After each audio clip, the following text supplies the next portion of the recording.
Hello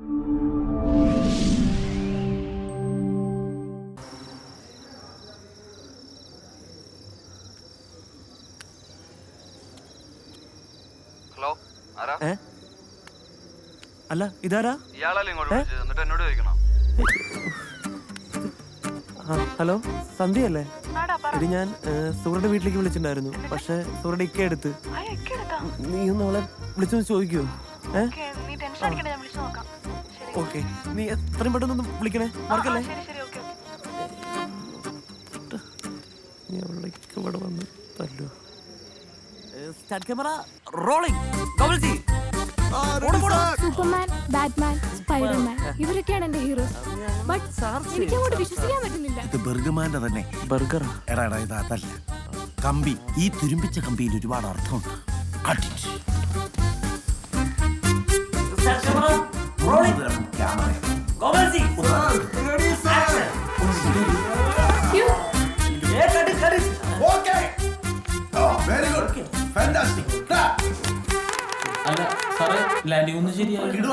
അടുത്ത location നോക്കാം. എന്റെ മനസ്സിലെ ഒരു ഐഡിയ തെളിഞ്ഞു വരുന്നു. ഇപ്പൊ കിട്ടിയതാ. ഇതൊരു ടൈലന്റ് സീനാണ്.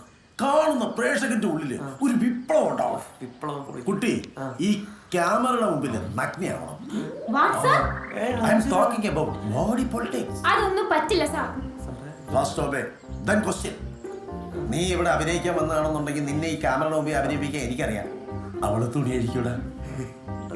കുട്ടി പേടിക്കണ്ട.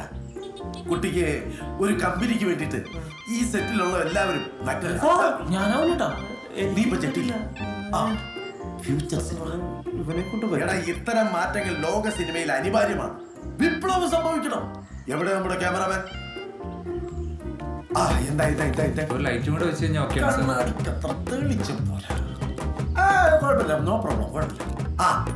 കുട്ടി കൊണ്ടുവരും.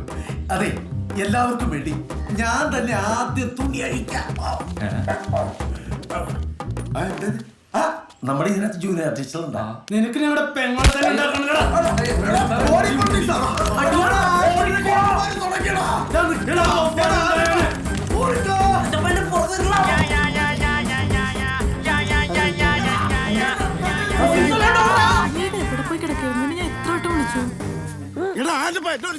അല്ല ഞാനിവിടെ ഷൂട്ടിലായിരുന്നു. ആകമത്തെ ഇവിടെ തിരക്കിലായിരുന്നു. നീ സൂര്യ വിളിച്ചാ? ഞാൻ സൂര്യനൊക്കെ വിളിച്ചു. അവളെ കിട്ടിയില്ല. നിങ്ങളാരൊക്കെ വീട്ടിലറിഞ്ഞൂന്നാ തോന്നണേ. വീട്ടിലറിഞ്ഞ? അതെങ്ങനെ? അതറിയില്ല. ഒരു പ്രശ്നം അവള് വിളിക്കാതിരിക്കില്ലല്ലോ. ഫൈറ്റ് സീൻ നടക്കണം. Fight scene. ഞാൻ പിന്നെ വിളിക്കാം.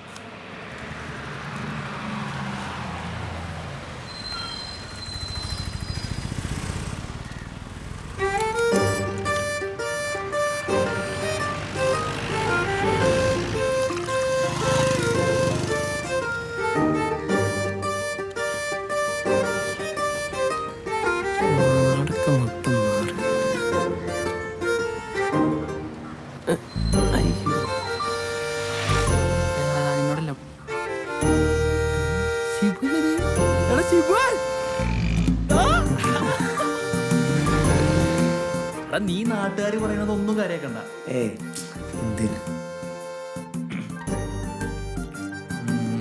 മൊത്തത്തിൽ അടിപൊളിയായിട്ട് സൂപ്പറായിട്ട് നമുക്ക് സെൽഫി എടുത്താലോ? നിന്നെ ഞാൻ ഫേമസ് ആക്കിയതാ. ചിരിച്ചേ, ചിരിക്കടാ. എന്താണത്? കണക്ക് ഇന്നും തീർക്കാനുണ്ട്. വാസുദേവൻ, അച്ഛമ്മയോട് എനിക്ക് കുറച്ച് ടോക്ക് ചെയ്യാനുണ്ട്. ഒന്നും മോഹിച്ചല്ല. ഞാനിവിടെ ഉള്ളപ്പോ ഇനി ഇതുപോലുള്ള കൂറ സിനിമകൾ കാണാൻ പഠിക്കും കേട്ടാ. ആൻഡ് ദിസ് ഈസ് കിം കി ഡുക്ക്. ഇതൊക്കെയാണ് international films. Titanic, Jurassic park, പിന്നെ സിനിമ ഉണ്ടല്ലോ, അവതാർ. ഇനി ഇങ്ങനെയുള്ള സിനിമകളൊക്കെ കാണണം. മുത്തശ്ശിക്കാണെങ്കിൽ അത് സമയമില്ലല്ലോ. പണം തുടങ്ങി. ആസ്വദിക്കൂ മുത്തശ്ശി, ആസ്വദിക്കൂ.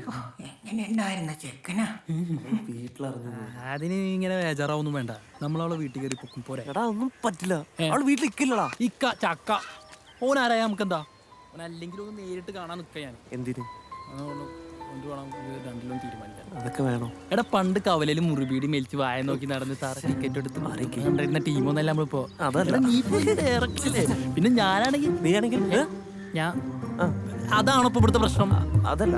അപ്പൊ ഇന്ന് രാത്രി നമ്മളോളൊപ്പം ഉറപ്പാ. എന്റെ ഭഗവാനെ, എന്തേ കാണുന്നത്?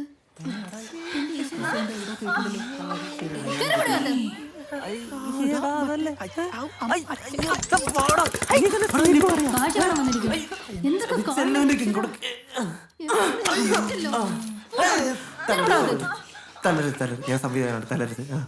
നീ ഇതൊക്കെയാണോ അവിടെ പോയി ചോദിച്ചത്? അമ്മേ അമ്മൂമ്മേ ഇനിയൊരു നിമിഷം ഞാൻ നോക്കില്ല. ഞാൻ പോവാ.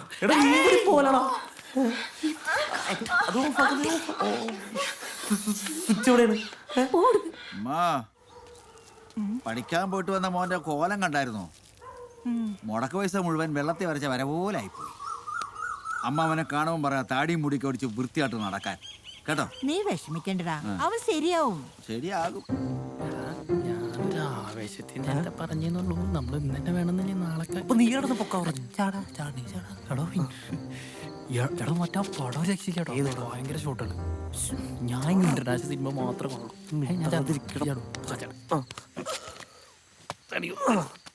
പിന്നെ എടാ 2 CD എക്സ്ട്രാ തരണം. നിന്റെ വാപ്പോട് പോയി ചോദിക്കറോ.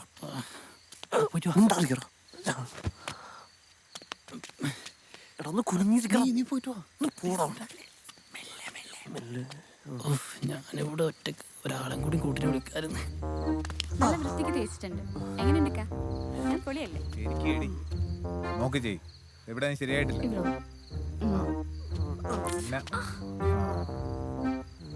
ചെയ്ത് കൊടുക്കണം പോരാ.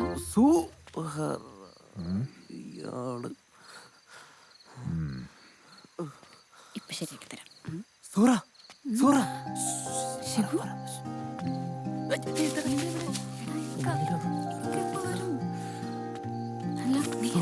തബീബിന്റെ ബാക്കിയെല്ലാം സെറ്റാണ്. നീ എന്തൊക്കെയാ പറയുന്നേ? നീ കൈ കിട്ടുന്ന ഡ്രസ്സൊക്കെ എടുത്തോ. നമുക്ക് എങ്ങോട്ടേലും ഒളിച്ചോടി പോ. ബാക്കിയെല്ലാം സെറ്റാണ്. എടാ ഞാൻ വീഗാലാൻഡ് പോയിരിക്കോ വല്ലപ്പനും വല്ലമ്മക്കായിട്ട് രാത്രി. വീഗാലാൻഡാ? നീ എന്തായി കാണിക്കുന്നേ? അപ്പൊ നിന്നെ ഇക്ക തലയില്ലേ? എന്തിന്? നമ്മുടെ ഇഷ്ടം വീട്ടിലറിഞ്ഞിട്ട്. ഇക്ക അറിഞ്ഞോ? അല്ല, ഞാൻ 2-3 ദിവസം മുമ്പ് നിന്നെ വിളിച്ചപ്പോ ഇക്ക ഫോൺ എടുത്തിട്ട് ഭയങ്കര ചൂടായി. അപ്പൊ ഞാൻ വിചാരിച്ചു വീട്ടിലറിഞ്ഞു. ഫോൺ കേടായി മൊബൈൽ ഷോപ്പിൽ കൊടുത്തിരിക്കുക. പിന്നെ അല്ല, ഞാൻ സന്ധ്യനെ വിളിച്ചു. സന്ധ്യ വിളിച്ചപ്പോ സന്ധ്യ പറഞ്ഞു നിന്റെ വീട്ടിലാകെ പ്രശ്നമാണ്. ആരെങ്കിലും വിശ്വസിക്കോ? നീ എന്റെ കോലായത് മുടിയൊക്കെ നീട്ടി വളർത്തി. സൂറ നിക്ക്, ഞാൻ പറയുന്നത് കേൾക്ക്. ഈ കല്യാണം എന്തായാലും വീട്ടുകാരെ സമ്മതിക്കില്ല. വാ നമുക്ക് എങ്ങോട്ടേലും പോവാം. എടാ എനിക്ക് നിന്റെ കൂടെ വരാൻ പറ്റില്ല. എന്റെ ലൈഫ് വെച്ച് എനിക്ക് റിസ്ക് എടുക്കാൻ പറ്റില്ല. നീ നിന്റെ കാര്യത്തിൽ സെറ്റ് ആവുന്ന എനിക്കൊരു വിശ്വാസവും ഇല്ല. സൂറ അതൊക്കെ പിന്നെ ബാക്കി നമുക്ക് പിന്നെ സംസാരിക്കാം. എനിക്ക് പറ്റില്ലടാ.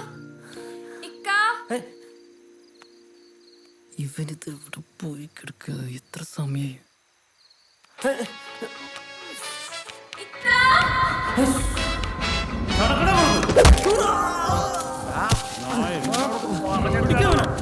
അടിക്കും